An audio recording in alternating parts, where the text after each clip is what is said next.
Salam, hər vaxtınız xeyir olsun, dəyərli abituriyentlər, əziz müəllimlər. Bir gün tarixində keçirilmiş 4-cü qrup qəbul suallarının izahlarını verəcəm. Deməli, vaxt itirimdən başlayaq. Birinci sualda dolmuş bir atomun spirit verir. Dolmuş bir atomun spiritin ümumi formulunu yazaq. CnH2 plus 1 OH. Və burada dolmuş bir əsaslı karbon turşusu verir. Dolmuş bir əsaslı karbon turşusunun ümumi formulunu isə CnH2-in O2 şəklində yazacağıq. Deməli, bu biri burada qeyd edirik. Deməli, bizdə bunlarda dolmuş bir atomun spin kütləsini n verib maliyyə kütləsini və bir əsas karbon turşusunun maliyyə kütləsini tapmaq tələb olunur. Karbon sayıları n sayda D kütlələrə bərabərdir. Hidrogenin çenlər getdi.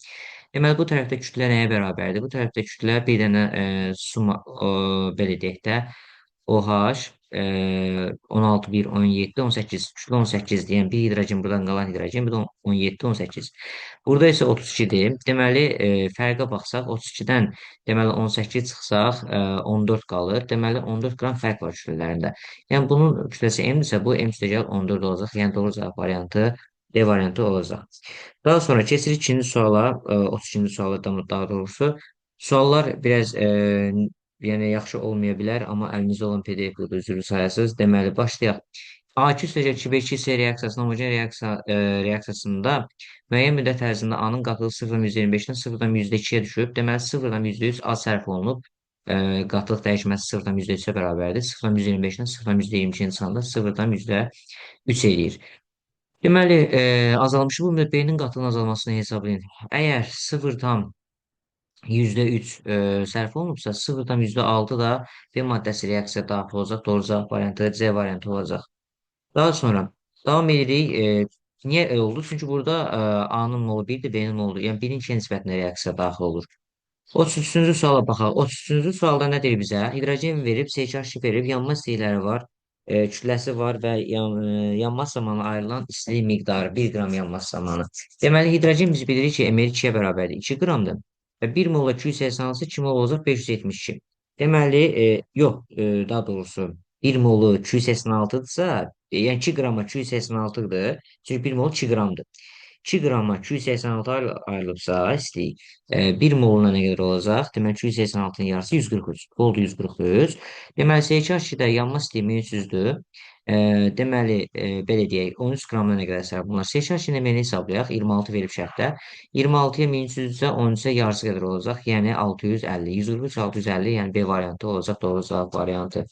Daha sonra 3 amil propan turşusunu izamini göstərmək lazımdır. 3 amil propan turşusu necə yazılır? 3 amil propan turşusu yazılır. Deməli, NH2, CH2, CH2, CH, C, COOH. Deməli, 3 amil propan turşusu budur. 3 karbon olan amin turşusu lazımdır bizə. 3 karbon olan amin turşusu gördüyümüz kimi A variantındadır. 1, 2, 3 karbon turşusu var. Deməli, bu şəkildə yadda saxlayırıq. Daha sonra kinetik kamil propan amin metan turşusu da deyək buna adı. Daha sonra davam edək növbəti sualla. Növbəti sualımız 35-ci sualdır. Deməli, kristal hidrat məsələsidir. Deyir ki, hidrogen atomlarının sayı oksigen atomlarının sayı nisbəti 10/7-dir. Deməli, hidrogen atomlarının sayı nə qədərdir burada? 2n.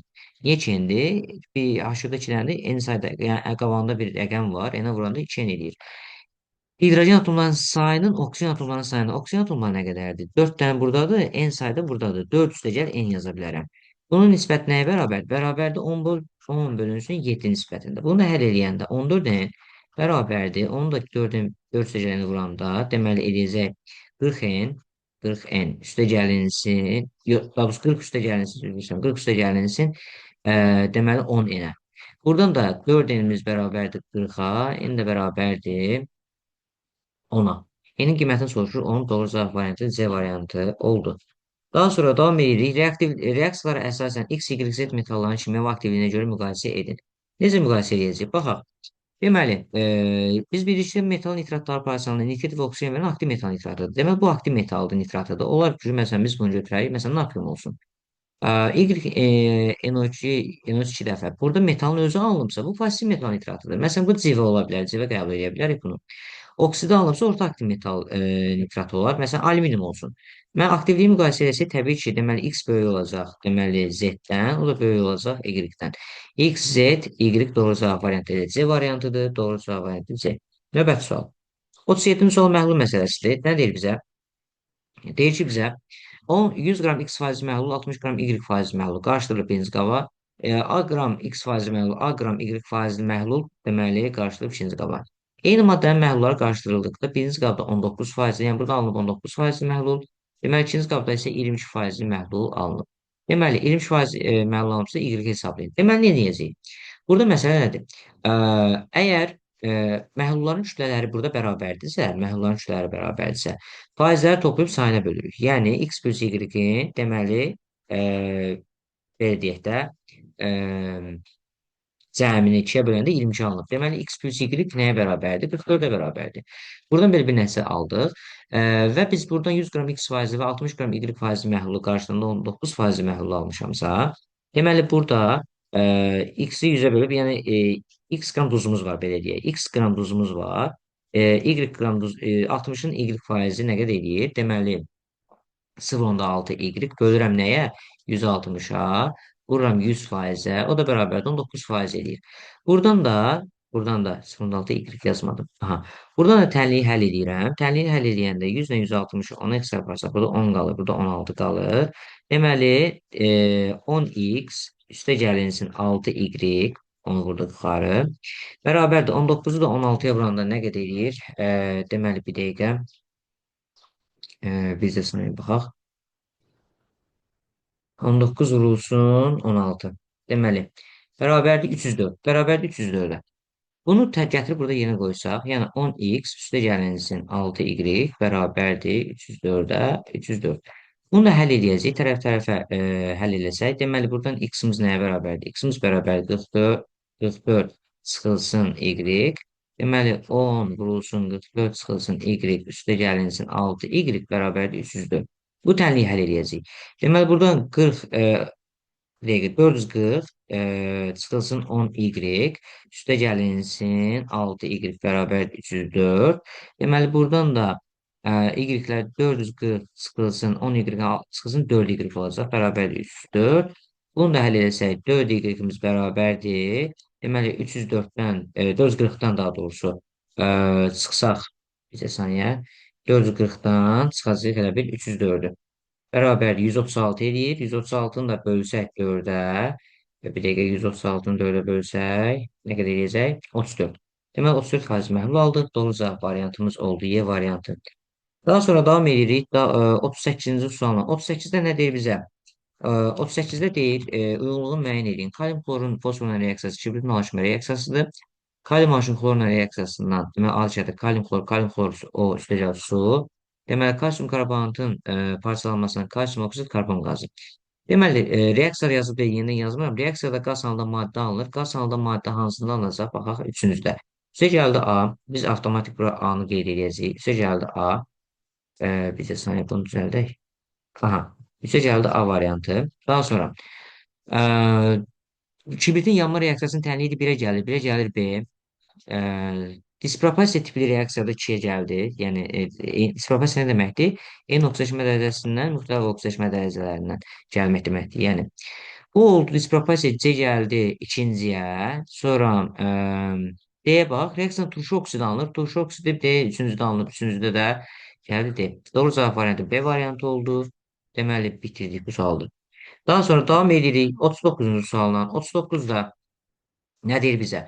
X üzrə ferium, Y alınıb, Y kalium AH nəsə bu reaksiya verib maddələr müəyyənləşdirməliyik uşaqlar. Deməli, H-xlor götürsək əgər, H-xlorun feriumla reaksiyasından nə alacaq? Təxmini olaraq yenə qoyaq. Alacaq ferium, xlor 2. Ferium, xlor 2-nin kalium OH-la reaksiyasından alacaq ferium OH2. Deməli, ferium OH2-nin tutaq ki, X-lə reaksiyası. X-lə götürmüşdü H-xlor. H-xlorla reaksiyasında nə alacaq? Ferium, xlor 2. Y aldıq mı? Aldıq. Elə doğru cavab variantı A oldu. Yəni yerinə qoymaqla tapmaq olar bunu. Bu da getdi belə. Sonra 39-u yazdıq. Keçirik 40-a. Qapalı qabda baş verən reaksiya tənliyi verilib bizə və deyir ki, doğru ifadələri müəyyən edin. Reaksiya xromla nitratın qatısının reaksiyasıdır. Deməli, reaksiyada biz X tapmalıyıq. X-i tapsaq, deməli, qatı nitratdan xrom ortaq metaldır deyə biz buradan NO alacağıq. Deməli, ortaq metalların qatı nitrat örüsünün reaksiyasına NO alınır. Və NO alandan sonra biz bunu əmsallaşdıraq. Mən istəyirəm bunu yenidən burada yazaq. Xrom üstə gəlinsin. HNO3 deməli qatısı nə alırıq buradan? Buradan alırıq xrom NO3 3 dənə. Üstəgəlinsin, deməli X maddəsi oldu NO. Ə, Üstə gəlinsin H2O. Və bunu əmsallaşdıraq. Azotumuz, xromumuz gəlib müsbət 3-ə, 3 elektron xromdadır. Buradan yazıram xroma 3 elektron. Deməli, azotumuz müsbət 5-lə müsbət 2-yə gəlib 3 elektron da bunadır. Aha. Deməli, əmsallarda bunlar birin birədirsə, onda mənim nitratım 4 olacaq, bura 2 olacaq. Xromumuz 1 dənədir, 1 dənədir. Oksigenlərimin sayına baxaq. 9, 10, 12, 12 düz oldu. Deməli, X qazını oksidləşmə məhsulunun parçalanmasından almaq olar. X qazını oksidləşmə məhsulunun, yəni öz məhsulunun. Belə deyək də, NO2-nin, NO-nun oksidləşmə məhsulu nədir? Üstün okeanlı NO2. NO2-nin parçalananda biz nə alırıq? NO alırıqmı? Xeyr, təbii ki. Reaksiya daxil olan turşunun 75% duzun alınmasına sərf olunur. Baxaq, 4 mol nitrat turşu sərf olunur. Bunun 1 molu, belə deyək də, 1 mol buna, 1 mol buna sərf olunur. Daha 3 mol azot burada sərf olunub. Yəni dəyişməyib, müsbət 5-də qalıb və 1 mol burada sərf olunub. Deməli 3-ün 1-ə. 3-ün 1-ədirsə və 1 molu deyir ki, 1 mol burada müsbət 5-də müsbət 2-yə gələn 98 reduksiya olunub və 3 mol da dəyişməyib. Və duzun ayrılmasına 3 mol sərf olunub. 4-ün 3-ü də 75% eləyirmi? Eləyir. X qazının sıxlığı havanın sıxlığından azdır. X qazının sıxlığı 30-dur. Xeyr, havanın sıxlığından az deyil, çoxdur. 6 mol su əmələ gəldikdə 9 yana elektron verir. 6 mol su əmələ gələndə, 2 mol su əmələ gələndə nə qədər elektron verilir? Gəlin baxaq. 2 mol su əmələ gələndə elektron verilmə hardadır burada? Deməli, xromdadır. Deməli, xrom sıfırdan müsbət 3-ə gəlir burada, düzdürmü? Deməli, 3 elektron verir. Xrom, bir dənə xromumuz 3 elektron verir. 2 mol su alınan zaman. Amma 6 mol su alınan zaman nə qədər olunacaq? Deməli, 9 Na sayda elektron verir. Bəli, bu tamamilə doğrudur. Reaksiya məhsulunda duz əmələ gətirməyən oksiddir. Reduksiya məhsulunda əmələ gətirməyən oksiddir. Bəli, onun duz əmələ gətirməyən oksiddir. Bu da doğrudur. Doğru cavab variantlarını soruşur. 2, 4, 5 olacaq. Doğru cavab variantı C variantı olacaq. Daha sonra amonyakın hansı maddələr reaksiyasından azotun valentliyi dəyişmir? Azotun valentliyi dəyişməsin. Amonyakın H2SO4 ilə reaksiyasından alınır amonium duzu. Məsələn, NH4 2 dəfə SO4. Burada valentliyi dəyişəcək. Oksigenlə reaksiyasının yanma zamanı enki alacaq. Bəli, enkidə də azot 3 valentlidir, amonyakda da 3 valentlidir. Burada dəyişmir, ikinci götürəcəyik. Kuprium oksiddən yenə enki alacaq. Amonyakın kuprium oksidlə reaksiyasından enki alınır. Burada da yenə valentliyi dəyişmir. H3PO4-dən yenə amonium ucu alınacaq deyə valentli azotun 4 olacaq. 3-dən keçir 4-ə dəyişir. CO2 ilə reaksiyasından karbamid alınır. Karbamiddə yenə amoniak azotun valentliyi dəyişməyəcək. Və H-xloruna yenə duz alındığına görə dəyişir. 2, 3, 5 doğru cavab variantı Y variantı oldu. Davam edirik 42-ci sualla. 42-ci sual. Sual biraz bulanıq düşür, amma yenə də maksimum qədər izləməyə çalışaq. Homoloqlar AB ünlü olan əlamətlər X-i müəyyən edin. Eyni sinifə aiddirlər. Homoloqlar, bəli, eyni sinifə homoloqlar eyni sinif olmalıdır, təbii ki. Yəni, eyni sinif nümayəndələrinə homoloq deyirlər. Düzdürmü? Deməli, bütün fizik xassələri eynidir. Xeyr, homoloqların fizik xassələri eyni deyil. Homoloqlarda kütlə artdıqca ərimə qaynama temperaturu, məsələn, alkanlardan götürsək, ərimə qaynama temperaturu artır, sıxlıq artır. Eyni maddələrin eyni kimyəvi elementlərdən ibarətdir əlbəttə ki, homoloqlar. Məsələn, alkan bir dənə C2H4 götürək, C2H6 götürək, bir də C3H8 götürək. Karbon və hidrogen elementlərindən ibarətdir. Daha sonra, nisbi molekul kütlələri eynidir, emelləri eynidir, təbii ki, eyni deyil. Homoloqlar, məsələn, CH4 ilə CH6-ın kütləsi eynidirmi? Xeyr, eyni deyil. Molekulunda kimyəvi rabitələrin sayı eynidir. Xeyr, təbii ki, eyni olmayacaq. Doğru cavab variantı 1-3 olaraq qalır. Davam edirik 43-cü sualla. 43-də deyir, H2S və enkidən ibarət qaz qarışığının həcmi 89,6 litrdir, yəni 4 moldur. Qaz qarışığının H2S4 alınan qaz qarışığından alınan H2S4-ün maksimum kütləsi deməli 196 qramdır. Təbii ki, azotdan biz HCS4 almırıq, HCS-dən alırıq və reaksiya birim birədi 196 qram HCS4-ümüz 2 moldur. 2 mol almışamsa, onda 2 mol burada HCS var imiş, 2 mol da azot var imiş. Sənin 4-ü idi axı. İki azotun mol payını hesablayın 50%. Yəni 4-ün ikisi bu, ikisi bu. Bitdi. Daha sonra davam edirik. 44-cü sualla. Etilenin hidrogen xloridlə reaksiyasından natriumla təsir etdikdə etilen bilirik ki CH2 2 qat rabitə CH2 yazılır. Bunun H xlorla qarşılıqlı təsirlə nə alırıq biz? CH2, CH, CH3 daha doğrusu CH2 flor. Və bunun natriumla reaksiyası virüs reaksiyasıdır bildiyimiz kimi. Buradan da butan alacağıq. Normal butan Y variantı tamamilə doğru variantdır. Daha sonra davam edir. 46-cı sual. Hansı reaksiyanın birləşmənin oksijeşmə reduksiya reaksiyasıdır? Bəsit maddə varsa o 100% oksijeşmə reduksiya reaksiyasıdır və burada sadəcə H2O3 alınır. Tamamilə doğrudur. Doğru cavab variantı A variantı olacaq. Alkan molekulunda sigma sp3 S rabitələrin sayı 10-a bərabərdir. sp3 S yəni karbon hidrogen rabitəsi sayı 10-a bərabərdir. Deməli bu C4H10-dur. Deməli bu alkanın molekul hibrid ortamların sayı 4-ün üstündən tapılır. 4 ona vuranda, 4'ü 4'e vuranda 16 edir. Doğru cavab variantı D variantıdır. Sadə sualdır. Davam edirik. 48-ci sualda gliserin yağ turşusu və propanal verir bizə. Nə deyir bizə? Deyir ki, XY seti müəyyən edin. XY seti nədir? Metilin qruplarının sayı. Gliserinə baxırıq. Gliserində metilin qruplarının sayı. Deməli, burada yoldaşımız yazıb CH2. CH2 metilin qrupu CH2-dir. 2-yə bərabərdir, bəli. Yağ turşusu formuluna. Yağ turşusu nədir? Yağ turşusu 4 dənə karbon olan, deməli, butan turşusudur da, belə deyək, butan turşusu. Butan turşusunda CH2-lərin sayı nə qədərdir? Baxaq. Deməli, bunu açıq şəkildə yazsaq, baxın, CH3, CH2, CH2, COOH. Təbii ki, metilin qrupunu burada verir 2 dənədir, tamamilə doğru 2 dənə. Propanala baxaq. Propanalda metilin qrupunda yoldaşımız yenə yazıb yazma ehtiyacı yoxdur. Bir dənədir. Və nə deyir bizə müqayisə etmək lazımdır? X, Y-ə bərabərdir, bəli. O da böyükdür nədən? Z-dən. X, Y-ə bərabərdir. O da böyükdür Z-dən. B variantı olacaq, doğru cavab variantımız. Daha sonra davam edirik. 49-cu sualla. 49-cu sual. Deməli, qlikozanın qızıqılmasının alınan üzüm maddə molekulunda karbon atomlarının sayı. Deməli, qlikozanın qızıqılmalarını biz bilirik. Deməli, 4 dənə karbon benzindədir. Deməli, 3 dənə bir də çox 2 dənə. Burada 2 dənədir. Nə deyir bizə? Deyir ki, e, bizə deyir ki, alınan üzüm maddələri molekulunda hidrogen atomlarının sayını tapın. Hidrogen atomlarının sayını tapsaq. Birincisi, qlikozanın qızğırmasından biz bilirik ki, e, 4 dənə karbon atomu qızğırmasından müxtəlif məhsullar alırıq da, düzdürmü? Qlikozanın qızğırmasından biz etil spirti də ala bilərik, qlikozanın qızğırmasından biz süt turşusu da ala bilərik. Deməli, burada da yazanlara əsasən qeyd edə bilərik ki, burada 4 dənə karbon alınıbsa, 4 dənə karbon alınan hansıdır? Süt turşusudur da. Süt turşusunda 4 karbon olur axı. Deməli, burada dəqiqə qlikoz. Aha. Deməli, buradan 4 dənə karbon olacaq. Üzüm maddə. Deyək ki, hidrogenlərin sayını tapın. Hidrogenlərin sayı olacaq 8 dənə. Sonra 3 dənə karbon alınan, 3 dənə karbon alınan olacaq bizdə. Deməli, bir dəqiqə. E, Glukozan qızğırmasını C6H12O6 şəklində yazsaq, bizə saniyə punktu təzədən yazaq bunların hamısını bir gözümüzdən görək ki, deməli, qlikozanın qızğırma məhsullarını gəlin bir də sərgəli şəkildə yazaq ki, beynimiz qarışmasın. Deməli, qlikozanın C6H12O6 şəklində yazsaq, deməli, bunun qızğırma məhsullarından biz bilirik ki, 3 dəfə qızğıra bilir, 3 məhsulla qızğıra bilir.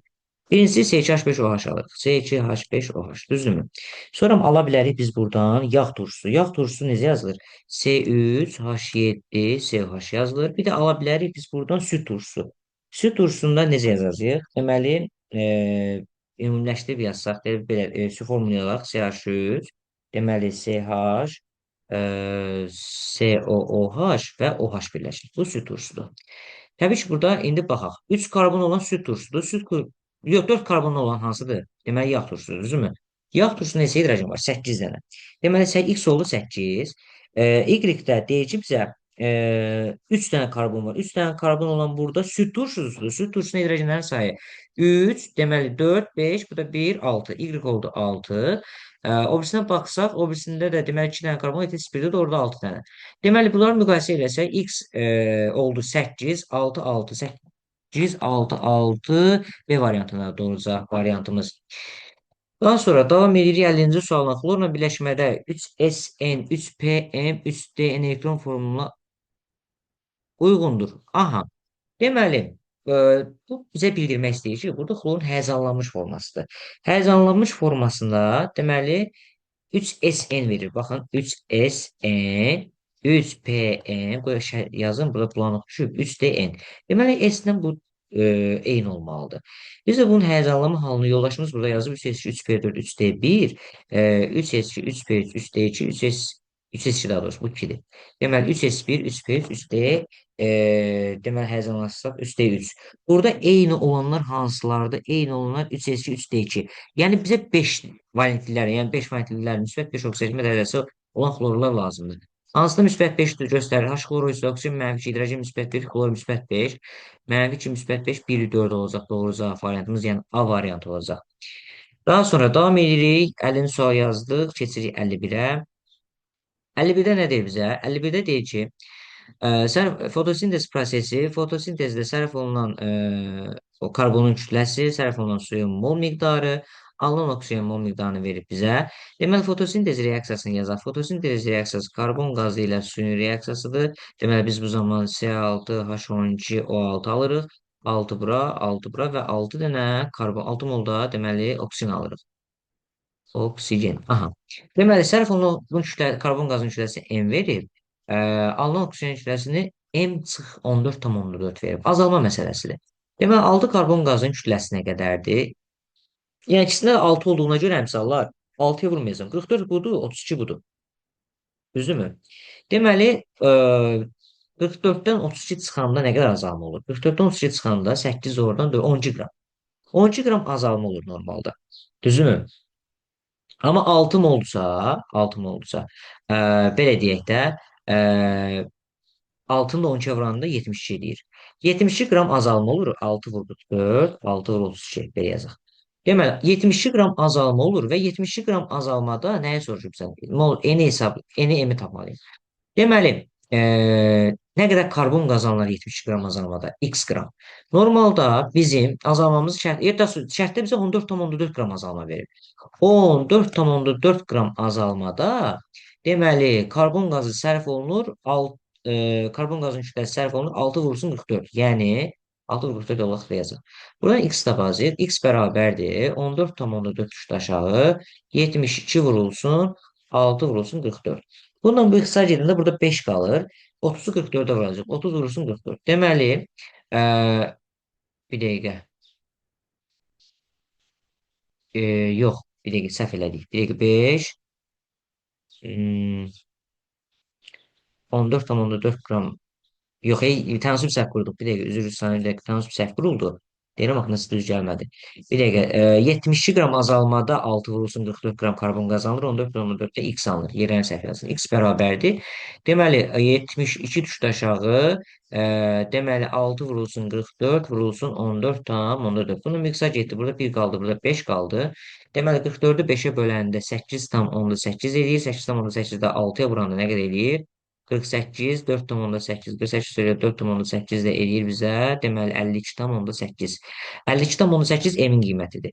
Yəni, M bərabərdir 52,8 qram. Deməli, tapdıq və deyir, bir də N soruşur. N-in mol miqdarı. N suyun mol miqdarıdır. Deməli, 72 qram azalmada su nə qədər sərf olunur? 6 mol sərf olunur. Düzdürmü? Bəs 14,4 qram azalmada neçə mol su sərf olunur? X. Deməli, 5 dəfə az, 5 dəfə az. 1,2 də bu eləyəcək.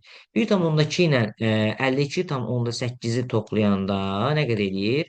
53, 54 eləyir. Doğru cavab variantı 54. Yəni B variantı oldu. Sonra davam edirik 52-ci sualla. 52-də nə deyir bizə? 52-də deyir ki, x plus y 0,175 olduqda A2B birləşməsinin dissosiasiya dərəcəsini tapın. Deməli, baxaq, dissosiasiyasına alınan iyonların mol miqdarları A2B-nin mol miqdarı. Deməli, 0,6 mol A2B, yəni yazıram, bax, A2B-dən alınıb hansı iyonlar? A müsbət iyonu, yəni 2 dənə A müsbət iyonu, üstəgəl B mənfi iyonu, B2 mənfi iyonu. Deməli, nə deyir bizə? Bunun 0,6 molundan Y əmələ gəlib. Y mol B əmələ gəlib. 0,2 molundan X mol B əmələ gəlib. Düzdürmü? Və deyir ki, X plus Y 0,175 olarsa. Deməli, X plus Y bərabərdir 0,175. Tənasüb bir qola hazırdır. Deməli, 0,1 molundan 2 əmələ gəlirsə, belə yazaq. Bunun 1 molundan, bax 1 molundan 2 mol A əmələ gəlir, 1 mol B əmələ gəlir. Və 0,B-yə baxaq. 0,6 molundan Nə qədər əmələ gələcək? 0,6 mol bu maddədən dissosiasiya elədikdə əmələ gəlir 0,6. Yəni 1-in 1-ə gedir. Düzdürmü? Yəni reaksiya 1-in 1-ə gedir. 0,2-dən nə qədər olacaq? Bura oldu 0,6 bunu qeyd edək. 0,2-dən 0,4 əmələcə gələcək. Bu da 0,4. Düzdürmü? Deməli, biz burada bunları tapdıq və bunları tapandan sonra nə edəcəyik? E, deməli, bir dəqiqə. Bunu yazıq buradan. Bircə saniyə. Dəqiqə. Aha, x plus y sıfırdan 175 tapandan sonra daha verir bizə. Biz tapdıq ki 0,6 0,4'dür. Yəni bunun cəmi nə qədər eləyir? 0,6 yəni burada x plus y-in cəmi eləyir 1. Düzdürmü? Amma bizə nə qədər olub? 0,dan 175. Disses dərəcəsini tapmaq üçün 0,dan 175-i yəni alınan iyonları vursam 100-ə o da eləyəcək neçə faiz? 75% eləyəcək. Yəni D variantı eləyəcək. Daha sonra keçirəm. Deməli 53-cü suala. 53-cü sualda nə deyiləcək? 53-də deyir ki madde C5HNO. Buraya yazaq C5HNO. Madde miqdarı 0,1 moldur bunun. Və 0,1 molundan tam yanmasına alınan maddələrin ümumi mol miqdarı nəyə bərabərdir? 1-ə bərabərdir. Yanan maddə molekulunda neçə atomumuz var? Biz bilirik ki, üzüm maddələri yananda, yəni tərkibində karbon, hidrogen, oksigen olur. Biz nə ala bilərik? Buradan su alacaq, bir də karbon qazı alacaq. Düzdür? N sayda karbon alınacaq. Və N sayda da, yəni 0,5 N sayda deyək də, elə bil. 0,5 n sayda 2 n edir də elə bil. Biz n'in qiyməti də 5 yazsaq, deməli 5 dənə karbon qaz alınacaq. 5 dənə karbon qazı. Deməli, bir dəqiqə, bunu sərgiyə yazaq bir dəqiqə. Deməli, C5H10 bir dəqiqə, H10 yox, HN. Bir dəqiqə, C5HN və üstə gələnsin oksigen. Biz buradan alacağıq karbon qazı, üstə gələnsin H2O. Deməli, buradan bu tənliyini həll etsək, deməli bizim belə çıxır ki, bir mol bunu yandıranda, deməli 5 dənə karbon qazı alacağam. Su hidrogenimizin sayı 0,5 n olacaq. Niyə 0,5 n olur onu deyəcəm indi. Baxın, deməli bir dəqiqə. Hə, 0,5 n. Niyə nə olur? 2-yə vuranda n eləsin, n sayda. Bir molun yanmasına baxırıq axı biz. Deməli, üstə gəlsin. Oksigenləri saysaq. Oksigen bir də nədir? Və burada nə qədər oksigenimiz var? 5-i 2-yə vurdum 10. Bu da 0,5. 10,5 eləyir. Düzdürmü? 10,5 oksigenimiz var. Bizə oksigen ehtiyac varmı? Alınan maddənin ümumi miqdarını verib. Aha. Demək bu maddənin 1 molundan yanında alınır 5,5 yox. Deməli 1 molundan alınır 5 üstə gəlinsin 0,5 n. Aha. 5 üstə gəlsin 0,5-in. 0,1 molundan, bu 1 molundan. 1 molundan alınır bu qədər. 0,1 molundan da 1 mol alınırsa 1 molundan 10 dənə alınmalıdır. Onda 5 üstə gəlinsin 0,5 n bərabərdir. Deməli 10-a. Onda burada 0,5 n bərabərdir 5-ə. N də bərabərdir 10-a. Elə n 10 oldu. Doğru cavab variantımız 10 oldu. Bir də yoxlayaq, baxaq. Deməli, burada karbon sayı 5 rəqəmləri düz görürəm hər halda. C5H-N'dir bu deyəsən. O verir bizə. 0,1 molundan 1 mol alınırsa 1 molundan 10 sayda alınmalıdır. Buradan da 1 molundan 5 karbon qazı alınır. 0,5 də H2O alınır. Aha, deməli 5 üstə gəlsin 0,5 N. O da bərabərdir 10-a bərabərdirsə 0,5 N bərabərdir 5-ə. N oldu 10. N'in qiyməti. Hə, ümumi atomların sayı soruşur bizdən. N 10-dursa, onda olacaq C5, H10, O. Və olacaq 16. 5 üstəgəl 10, 15, bu da 1, 16. Düzdür. Doğru cavab variantı ilə 16-dır. Yoldaşımız düz yazıb, aferin kim yazıb sona. Deməli, gəldik H3PO4-ün kaliməsi bu H3PO4-ün kaliməşinə reaksiyalardır və Y-in 1 molundan iyon rabitələrin sayının deməli 1 molunda olan iyon rabitələrin sayının palyak kovalent rabitələrin sayına nisbət 0,6 olarsa, deməli doğru olanları tapın. Deməli Y-in nə olduğunu elə buradan tapa bilərik. Biz buradan H3PO4-ün kaliməşinə reaksiyalarını müxtəlif duzlar ala bilərik və o duzları gəlin burada yazaq görək, orada Y hansı duz ola bilər. Biz ala bilərik kalium 3PO4, biz ala bilərik kalium 2 HPO4. Biz ala bilərik kalium e, HPO4. Deməli, buradan baxsaq, hansında ion rabitələrin sayı polyakovalent rabitələrin sayına nisbət 0,6 olar? Gəl baxaq, burada ion rabitəsi 3 dənədir, polyakovalent rabitələrin sayı 5 dənədir. 3-ü 5-ə bölündə 0,6. Deməli, Y-də kalium 3 PO4-dür. O birisinin olma ehtimalı yoxdur. Deməli, Y-in yerinə kalium 3 PO4 yazsaq, kalium 3 PO4. Onda kalium 3 PO4 gəlmək üçün, onda almaq üçün B-miz 3 olmalıdır. Çünki 3 dənə kalium var axı. B-nin 3 olduğunu tapıram.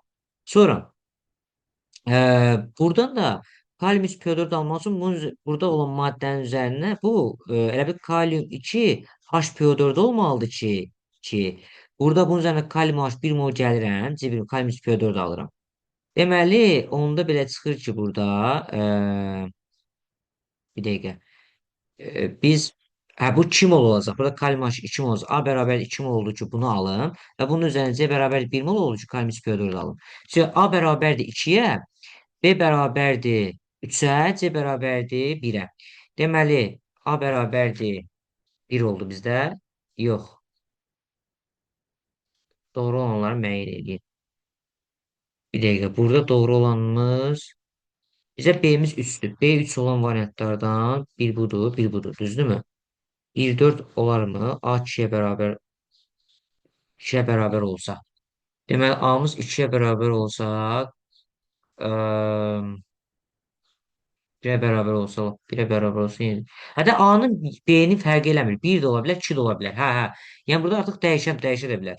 Deməli, ona görə də mol miqdarlarından asılı olaraq, yəni yenə kalium superiorda gəlib çıxacaq biz. Ona görə bəli, doğru cavab variantı ilə 1, 4 olacaq. 1, 4. Deməli, bu da oldu belə. Sonra davam edirik. Qarşının tərkibi 55-ci sualda. Kalium hidrit verir bizə.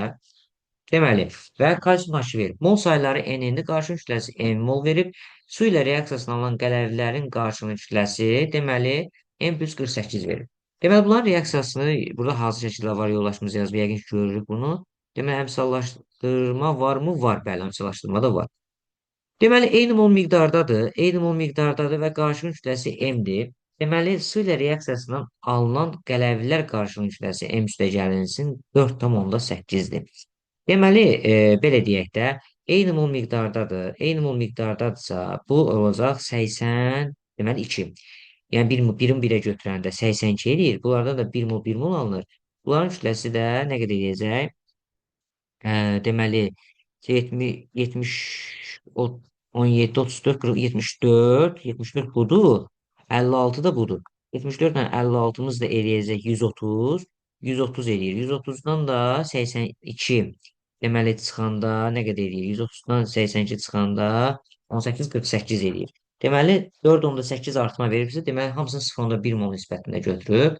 Qarışığın kütləsi də olacaq da 0. Çünki hamısını 1 mol 1 mol götürmüşdük axı. Deməli, qarışığın kütləsi m, mol sayılar bizdə n hesab olmalı soruşur. N olacaq, bəli, 0,1 mol bundan 0,1 mol. Çünki bayaq 1-in 1-ə götürmüşdük. 10 dəfə az verib, sonra 0,1 mol budur, onda 0,1 mol da budur. Deməli, doğru cavab variantı həqiqətən də 0,1. Doğru cavab variantıdır.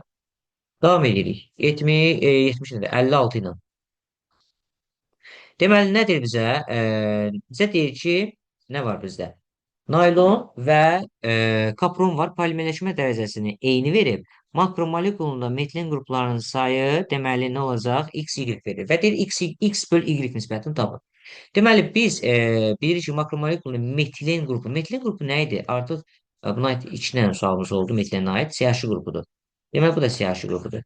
Bunların açıq quruluşlarını yazsaq, neylonla, kapronu, təbii ki, onu yerləşdirə bilməyəcəyik. Neylonda, bəli, siyasi qrupunun sayı 10 dənədir, kapronda isə 5 dənədir. 10 da 5-ə böləndə 2 edir. Tamamilə doğrudur. Yəni, bu quruluşlarını burada yaza bilmirəm, çünki yerləşməyəcək uzun birləşmələrdir.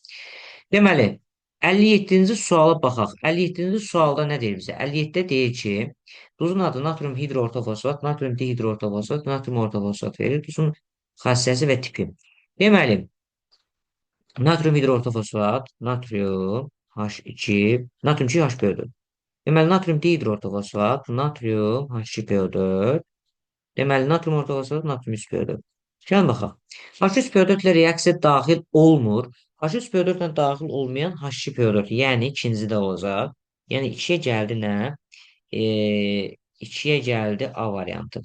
Düzdürmü? Natrium OH reaksiyaya daxil olunur. Natrium OH daxil olmursa, bura bir üç yazaq.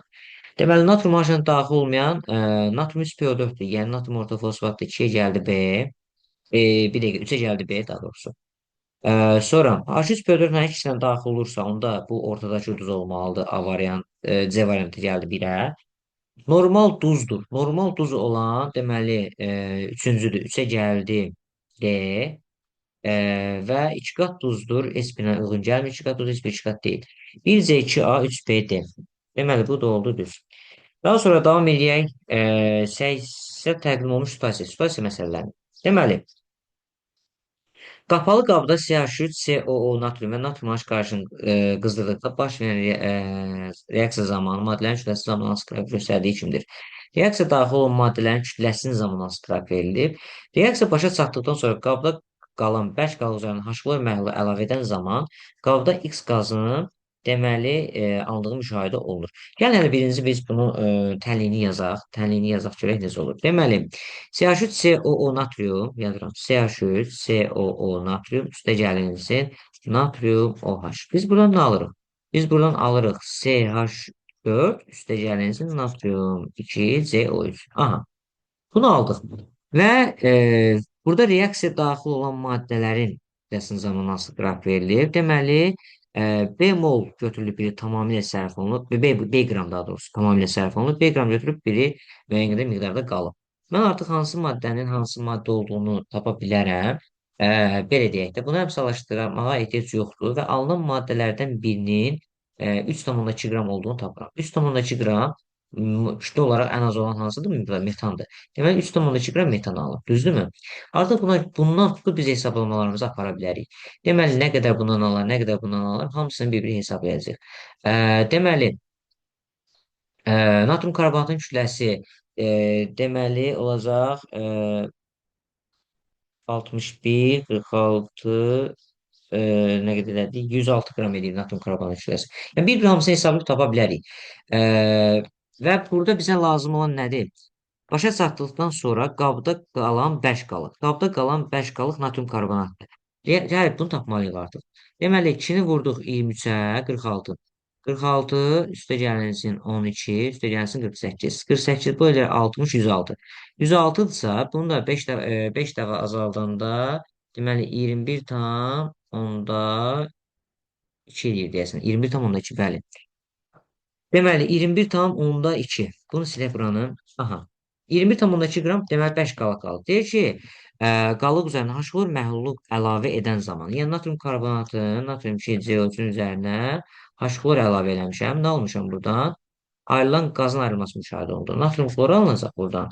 Üstə gəlinsin, karbon qazı, üstə gəlinsin, su alınır. Deməli, burada 2 yazsaq, ayrılan qaz burada karbon qazıdır. Deməli, 21,2 qramdan, deməli, yəni 0,2 mol yaza bilərik də bunu. Dəqiqə, bunu sileyim, 0,2 mol yazıb. 0,2 mol. Çünki 21,2 qramın 0,2 moldur. 0,2 moldan qazın aldığı müşahidə olunur.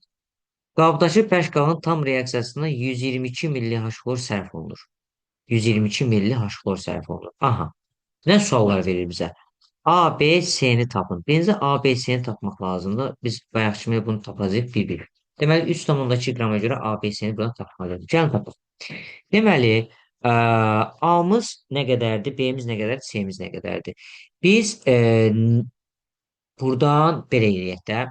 3,2 qram CH4-ə görə hamısını hesablaya bilərik. Deməli, 21,2 qram natrium karbonat alınıb. Deməli, C-miz olacaq 21,2. Bərabərdir. 21,2. Və sonra bizə nə deyir? B-ni C-ni hesablayacaq. Deməli, B-si bunların miqdarlarıdır. 3,2 normalda reaksiyada 40 qram 1 mol natrium H kütləsi 40-dır. 3,2 ilə alınması üçün 5 dəfə 8 qram natrium H sərf olunacaq. 8 qram natrium OH sərf olundu. Və burada hansından, yəni gəlin 2 dənə sərf olunan maddə var. İkisində eyni qramda götürəndə hansı tamamilə sərf olunur? Fikirləşək. Təbii ki, bunların içərisində kütləsi ən böyük olan bu maddədir. İkisində eyni kütlədə götürəndə təbii ki, bu tamamilə sərf olunur, bundan artıq qalır. Artıq qalan bu deməli natrium aiddir. Deməli 8 qram sərf olunub, gəlib A'ya düşüb. 8 qram düşüb A'ya düşüb belə deyək də. və nə qədərsə artıq qaldı natrium markeri təbii ki. Sonra B-miz nə qədər olar onu tapaq. Yəni natrium karbon nə qədər sərf olunacaq da belə deyək. Bunun sərf olunan miqdarını tapaq. Bunu da hesablasaq uşaqlar. Deməli, bizdə 24 üstə gəlinsin 24 üstə gəlinsin 3 üstə gəlinsin 32, 35 üstə gəlinsin 23. Bu nə qədər elədi? Deməli, elədi 47, 35. 47 ilə 35-i toplasaq, deməli 70, 84. 84 qram idi bu. 84 qramdırsa 1 molu. 5 dəfə azımız nə qədər eləyəcək? 5 dəfə azı 84-ün 168, 16,8. Beni də tapdıq. 16,8. Deməli 16,8 bundan sərf olundu. 16,8 bundan sərf olundu. Ee, Həmsini biz buradan da tapa bilərik də. 20, 30,2-ni 21,2-ni toplayıb 8 çıxanda və bu 16,8 qalacaqdı. Deməli, bunların sərf olunan miqdarlarını tapdıq. Bir dənə qaldı bizdə A-nı tapmaq. A-nı necə taparıq? Deməli, A nə qədər artıq qaldı da belə deyək. Biz 16,8 B-ni tapmışıqsa, onu 8 qram sərf edəndə 8,8 artıq qalacaq. 16,8-dən çıxıb 8 qram natırmaq reaksiya sərf olundu axı. 16,8-dən 8 çıxanda 8,8 qalır. Deməli, A, B, C-ni tapdıq. Birinci sualımız hazır. Deməli, bu bundan bitdi.